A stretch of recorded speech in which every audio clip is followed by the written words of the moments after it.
Welcome to the Environmental Leadership Chronicles, a podcast brought to you by the California Association of Environmental Professionals. Today, we're joined by Lesley Owning, Principal Planner and Environmental Planning Group Manager at Helix Environmental Planning. Lesley brings over 13 years of experience preparing CEQA and NEPA documentation for a wide range of projects, including land development, water and wastewater infrastructure, parks and recreation, renewable energy, and more. She leads the management of complex multidisciplinary projects, providing comprehensive oversight from environmental planning through project completion. She also develops environmental review strategies early in the planning phase and manages on-call contracts for public agencies across Northern California. Join us to learn more about what led Lesley into her current position and her approach to leadership. Thanks for listening. We hope you enjoy. I'm Jessa, and my pronouns are she, her. Hi, I'm Corinne. My pronouns are she, her. And today we have Lesley Owning, who is the environmental program environmental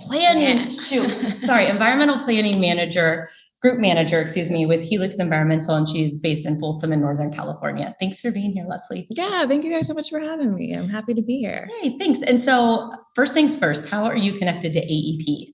Yeah, so I've been in the planning industry for probably 13 years or so, and I've been an AEP member really since the beginning. But in the last year and a half, I finally made the leap to join one of the chapters. So I'm on the Superior chapter board now. Yay! Congratulations. Yeah, it's been, it's one of those things where like, I don't feel like I'm experienced enough to be on it. And you're like, no, you can at any level, jump on. So I met Janet Dallas at an AEP conference. She roped me in and it's been great. So currently the secretary and then interim student liaison. So that's been a fun new way to get involved. That's awesome. Yeah. And I should have mentioned too, we're recording live at the AEP conference in Oxnard. Yeah. So this is exciting because usually we're remote. So we just met you 2 hours ago, I think, and you're already here. We're going. So thank you. Thank you so much for being willing to join us and hop on the podcast. So I appreciate that. So you've been, like you said, you've been in the industry for 13 years. And when did you first hear about AEP? I'm sorry, I want to step back there. You said... Yeah, right when I started. Okay. The company that I joined, I was actually an intern with them during college. So I kind of started to learn about AEP while I was in college. And then when I graduated, I stayed on with them full time. And then they were like, we'll actually pay for you to be a member. But there were others, at the company that were in it. So I would hear about them going to the conference and the workshops. So just, through my first job. That's so cool. And it's really interesting, I think, to hear, especially for Corinne, because you've been involved with AEP a long time. And for me, as a newish, last 5 years or so in AEP, to hear about how early people are introduced to it and like when they're students and then like early in the career and having the employer sponsor it, I think is so important for professional development and networking. So I think that's so cool that you're introduced early on. Yep. And how did that experience for you help shape what you do as the student liaison, or at least interim student liaison? Well, what's interesting is I didn't learn like the university I went to, they didn't see, maybe they did, but I didn't know about the student chapter part. But now as a student liaison, I want to make sure that there is more, at least because I didn't see it on campus. I learned, because I happened to have that internship, that now we're starting to look more. We already have the UC Davis student chapter connection, but even just through this summit that we were at on Saturday, I was like, even though we don't maybe have a chapter at Sac State, let's get at those career fairs. Let's get out to the community colleges. Let's spread our wings more and make people aware of it, because I did not know that this was an industry when I first started college. I thought I was going to do business. I really didn't have this profession on my radar. I grew up in a super small town where we didn't, I didn't know about these types of jobs. So I want to get that out there earlier, because once I discovered planning and environmental planning, I was already a junior. And so I did a little pivot and I'm like, man, if I had known this from day one, I could have taken all the planning classes because they were way better than economics. So I'm interested in getting more out into the colleges and just letting people know, hey, this is a career path. Because I didn't know until later. I love that. And that's like such a main purpose of this podcast too, is to share all the different avenues and opportunities in the environmental industry. And so that's actually the question that one of the first questions we start with is, how did you get involved in the environmental industry? Yeah. And so, you said you started out with a business major and then you found out about planning. So how did you learn that this was a career and take that step into, I guess, shifting your major? Well, when I started business, my business major, to be candid, the other students in that major were not the most friendly. And I was like, I don't want to be around these people for 4 years. They're like super cutthroat and competitive and just not collaborative. And I was like, man, I don't think this is for me after all. But at that point, I was already committed to calculus and stats and econ. And so I went to a counselor and I was like, hey, I don't really think this is for me. It just doesn't seem like my path. And so we kind of looked at the classes that I already signed up for and what were some other majors that had the same prerequisites. And so it was really working with a counselor, and I found environmental economics and policy. And I'm like, oh, that sounds really cool. Like, I like that. And then I asked her, I was like, well, what would I do? what did that mean? Yeah. And so then she kind of taught me. I was like, oh, there's kind of more, you can work for a public agency, or you can work for CDFW, U.S. Fish and Wildlife, or you could be private consulting. And it was actually a college counselor. Shout out to the counselor. Yeah. Gail was great. Oh, that's great. Yeah. So she was the really one who kind of opened my eyes to it. And then I just looked for internships because I wanted to do something over summer between junior and senior year. And I found one and roped me in from then. So I haven't left the industry since. That's awesome. I love that story. And it's such a great story too, because, especially with AEP and amongst the community here, it's, sometimes we are competitive with each other, whether we're like bidding on jobs or, rival projects, but there's always that camaraderie, and there's never like, it doesn't matter how hard I have fought against, the person sitting next to me for, this one EIR. The second I have a question about like, hey, I'm doing this on a project, what do you think? Are you doing anything? I can call up a competitor and they're a friend at that point. And it's something just so special about AEP. And it's so funny that is what kind of shifted you into this profession. No, I love that too. It's like, of course we're all in the same industry. So some of us have shared clients, but it really doesn't feel, you don't feel like animosity here. You don't feel like, oh, I can't talk to them, they're at a different firm. It's like, no, we're all working towards, the same goals, and there's plenty of stuff going around. Like we've got, I just genuinely do like that about AEP, is that there is a collaborative sense, even though, sometimes we might compete a little bit. No, I think it's because so many people are so passionate about what they do and the environment itself. And a lot of people are, they like to be outdoors and love animals and nature. And so just by that sense, it's like your competitors are adding value to the greater good of like the environmental health. And I think that's really interesting, I guess, contrast between the perception of the business world and this is still a business world, but it's a different, I think there's a lot of different drivers that get people into the environmental business. Totally. Yeah.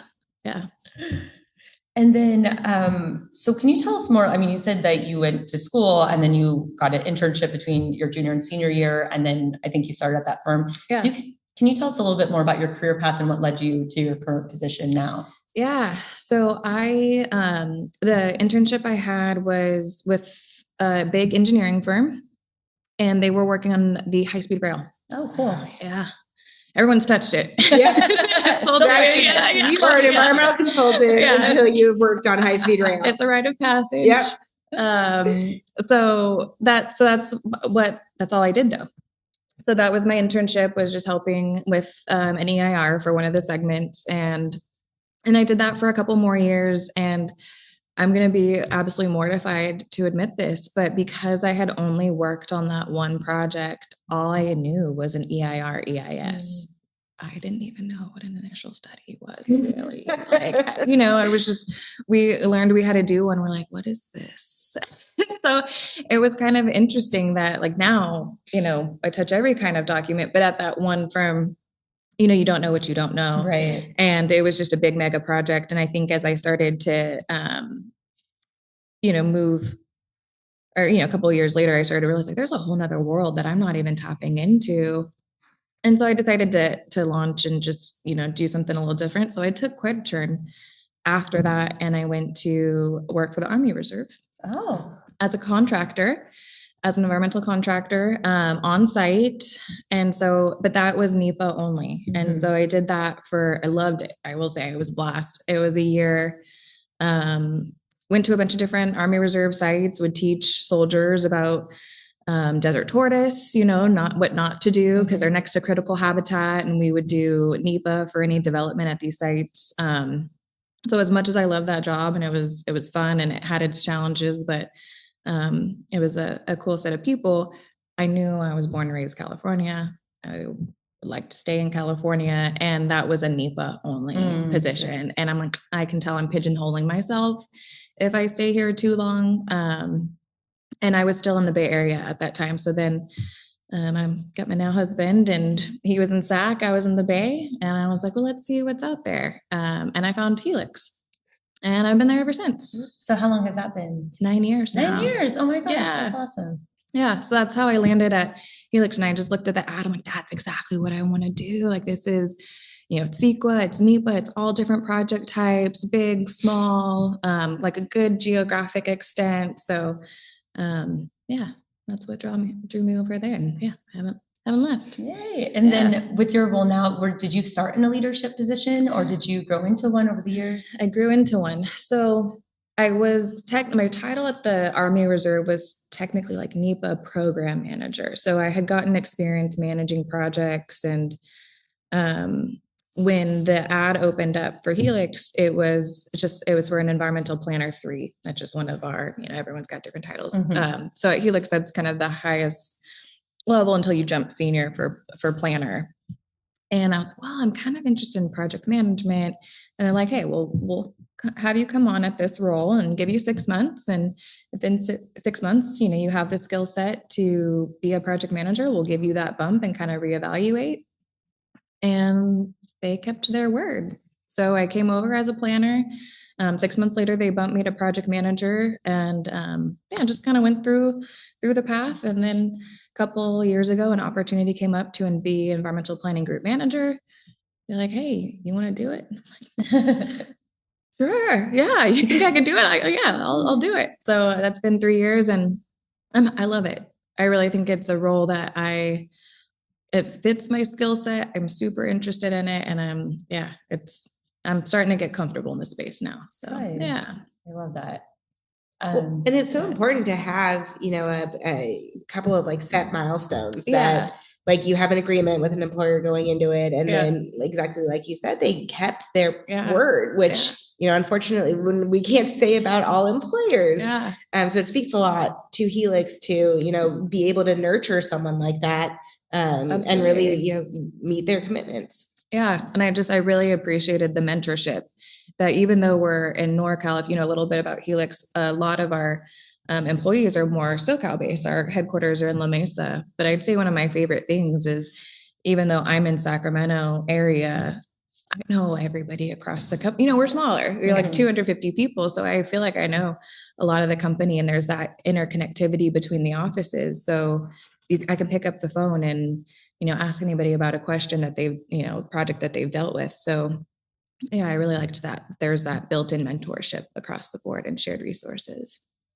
And as you're talking, I think about your career and your path to your position now, I feel like you've had a lot of awareness. And so, when you're talking about like the business, like you had an awareness of like, this might not be for me. And then you said you're at your internship and, I was only doing EIRs or EISs, like, there's more out there. And then the Army Reserves, like, I'm only doing NEPA. I feel like there's like these points where you have like reflected and like, okay, I'm limited.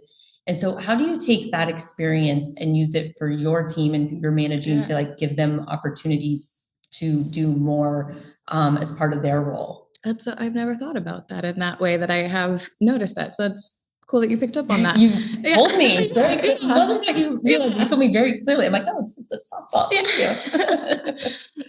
No, I think one thing, because I didn't necessarily have early on, like pre-Helix, like someone really paint that path for me. It's something I'm like very mindful of with my team of like, and also to them, it's like your path is yours. Like you do not have to feel this pressure to go into group management if you're like, I don't really want to manage people. That's totally fine. We've got other tracks where you can be more principal level and technical. And so I love that my job is just to paint these paths for you. And then you tell me which one fits you best. We can always pivot, we can move. So I do make a good point to meet with my team and understand like, what makes you tick? What do you want? And let's revisit that more than just your annual review. We'll do the check-ins, but I try to be transparent with them. And if they tell me this is where I want to go, then we have at Helix, which is nice, like really detailed job descriptions. And it's like, okay, let's look at the job description. These are the ticks. And you want to be a project manager here. Let me peel off this, opportunity and let's have you run with it. And, got some bumpers. So I'm not leaving you alone, but, take a whirl at it. And if you get tripped up, let me know.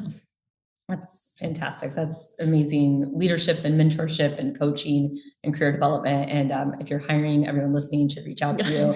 Because I think that's, a lot of it, like, you always hear about people say like, oh, they don't leave a job or a company, they leave their boss. And so having someone who cares about you as a human, and it's like, yeah, we all have jobs to do and we have objectives and clients and things that like need to get done. But having someone show like an interest and like helping you succeed as an individual, I think is a really great opportunity. Like you said, like not everybody has that. So, well, thank you. Yeah, I think that's, I was a little nervous, honestly apprehensive when the opportunity came up. You get all those imposter syndrome feelings of like, am I qualified enough? Do I have enough years? But I do genuinely love connecting with people. I've learned over the years, like for a long time, I was like, I don't know what my strength is. And then I had a conversation with one of my best friends. She's like, are you kidding me? It's like just talking and with people. And so I think in my current role, I get to really be in that more, and I think that's the part I'm most passionate about. So I feel like I finally found a good spot for me. That's awesome. In the role. That's great. Yeah. Sorry, I'm just like going off. I don't know if you have anything. I'm like, oh yeah. Another question I had too, and I mean, you talk about this, about the coaching and outside of the traditional like review process. It's like, so obviously, and I think, sorry, I'm going to step back as a people person and someone like when you care about people and like you give a lot of yourself to them. Yeah. So like, how do you take care of yourself as a leader and like not getting burned out and not overcommitting? Yeah. That is I don't know that I have the solution, but what's really nice is I know that there are others at the company that are in the same position where, we're people managers, we're project managers, we're client managers. And a lot of us like to have that open door policy and be available. So what I'm trying to do now is just do a little bit of time blocking. And being like, okay, like I'm going to try to schedule meetings between 10 and 2. So I kind of got a little bit in the morning to get my day started, get things rolling, check in with my team, try to do meetings if I can. Obviously there's clients, you got to be flexible, but try to stack them in that time and then leave open. I'm not a morning person. Me neither. Oh, great. I try so hard. I strive to be. I would love to be. Yeah. But yeah, I'm not. So the afternoon is kind of my focus, like when I kind of kick into gear.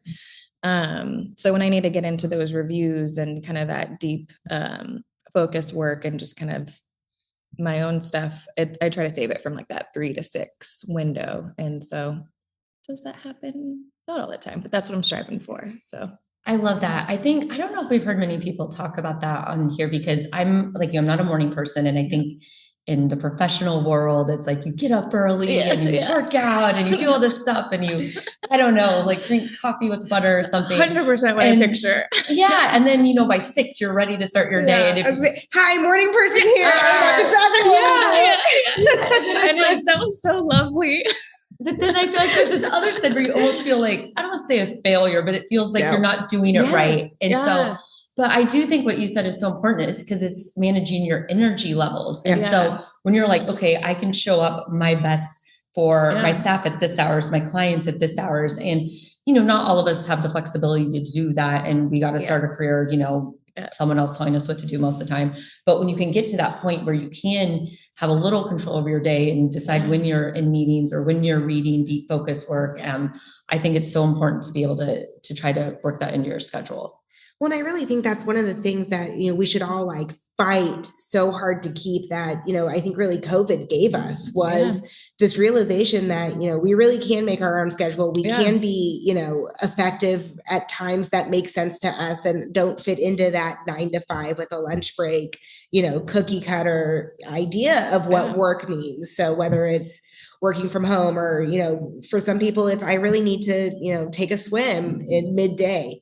And that's how I refresh myself and I'm able to then come back and do more work or whatever it is for people. I think that, it's important that us as an industry can continue to build off of this kind of newfound, flexibility, but also efficiency. It makes us better at our jobs. Yeah. And it's not like I knew this about myself either forever. I just started to discover this because as you get busier and you're like, okay, now I have to be so intentional with my time to make sure I'm hitting all the marks of, my responsibilities. I had to kind of do a deep dive. I'm like, I can't continue to just, go on the fly with everything. I do need to be a bit more structured. And then that was when I started to clock in. Okay, this is when I seemed like I can really, the whole starting my focus time at 3:00 is so different than most people. Yeah. Most people, that is the opposite. They're like 3:00, I'm dead.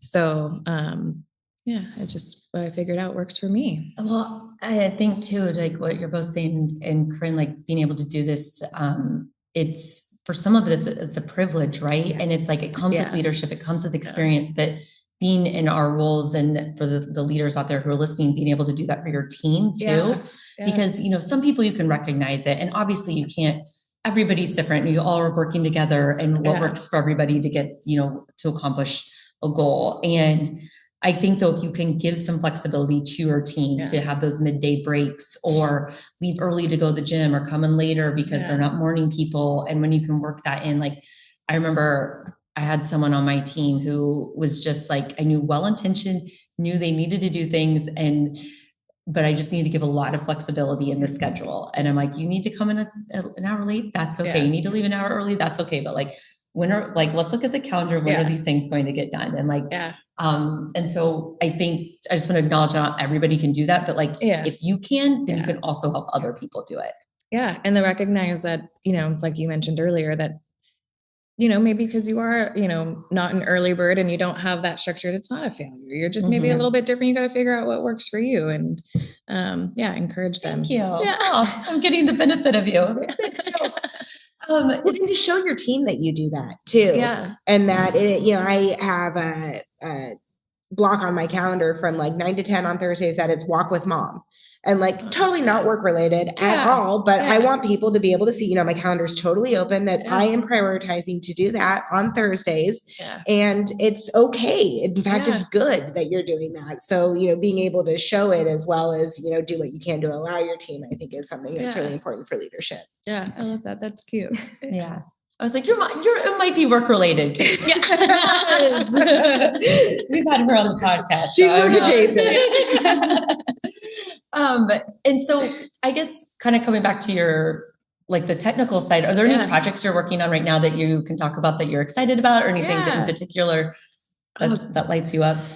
Gosh, there's a couple right now that are really special. What do I want to start with?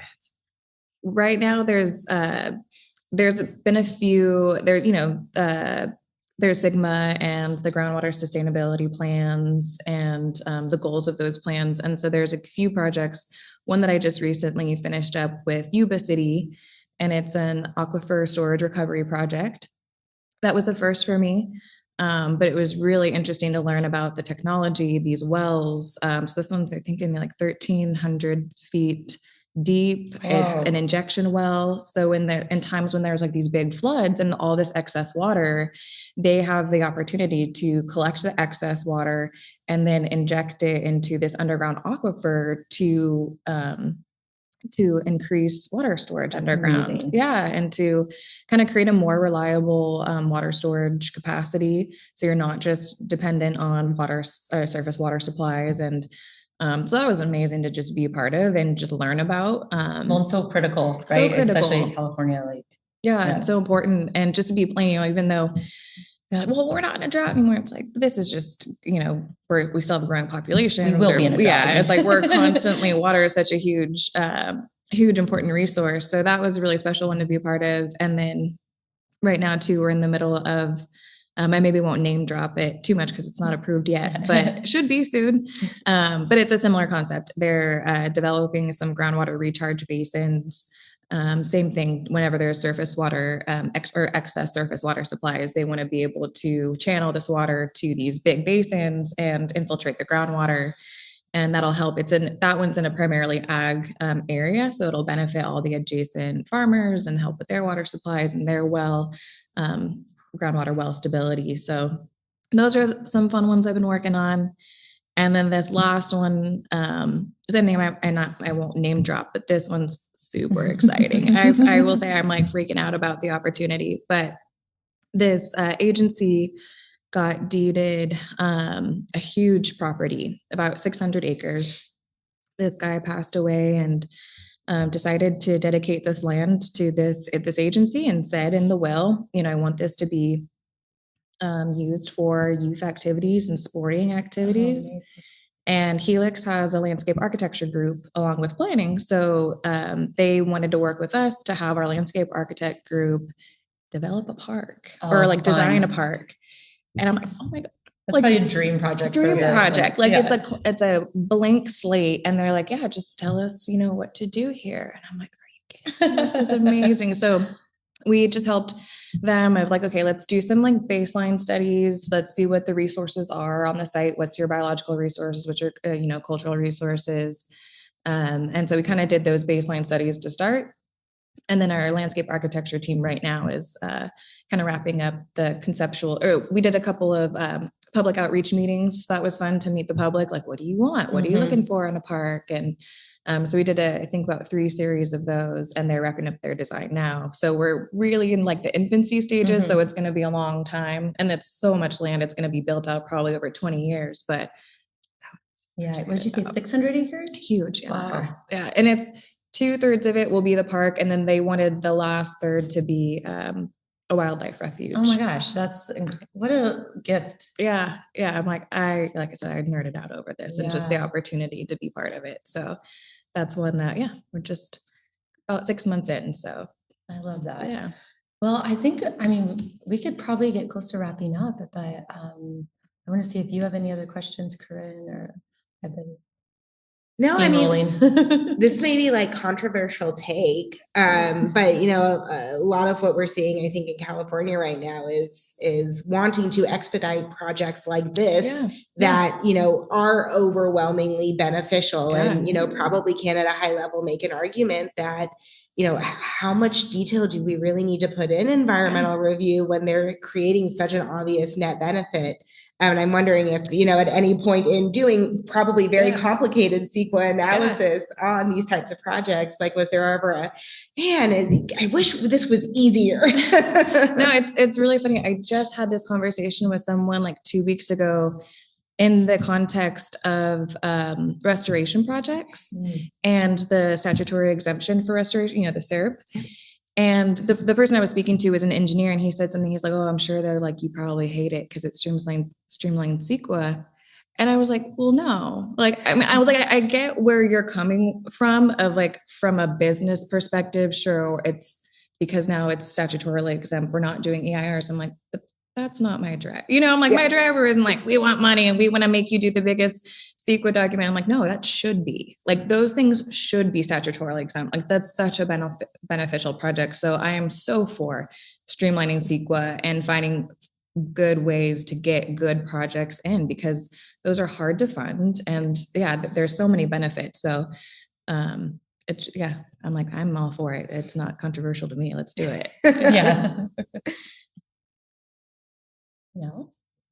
No, I love it. I want to end on that. That's the proverbial mic drop.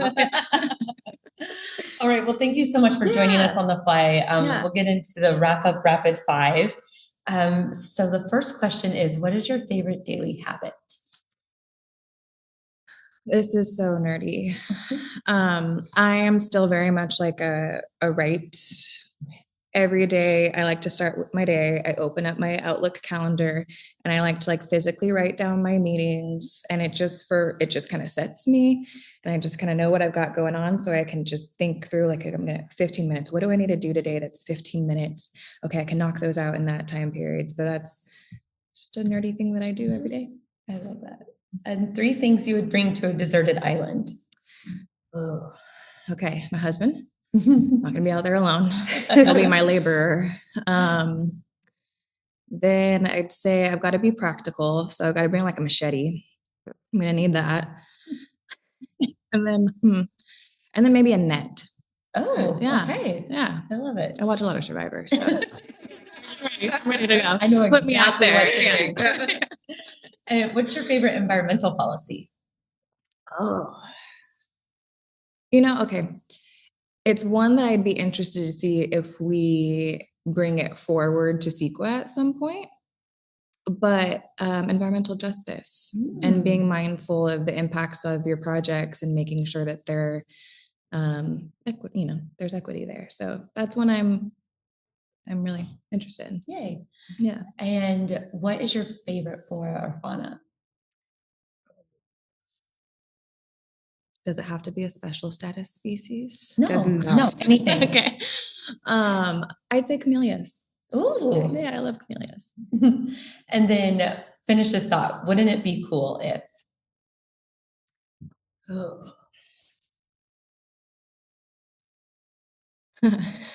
Wouldn't it be cool if we could find world peace? No, I'm just kidding. It would be cool. Yeah, that would genuinely be amazing. No, it doesn't have to be easy. Yeah. It would just be cool. I think would be fascinating if this is wild. And if there was a way to figure out how to have like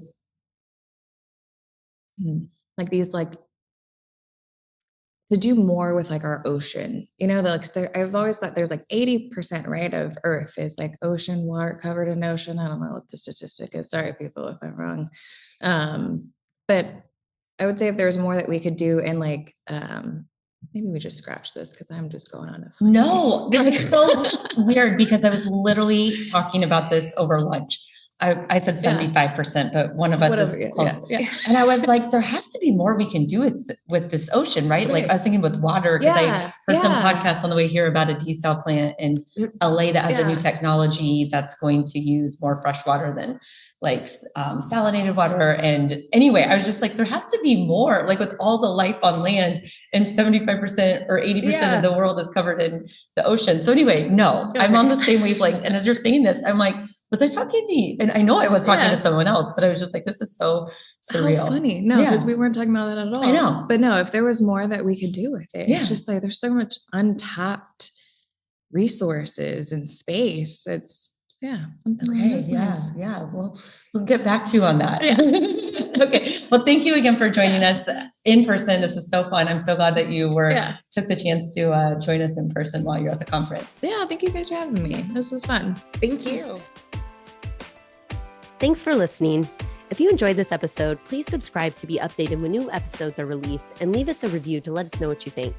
It also really helps us to share the podcast with others who may enjoy learning about the environmental industry. If you want to submit a shout out or any feedback, please send an email or voice memo to podcast@califaep.org. The email again is podcast@califaep.org.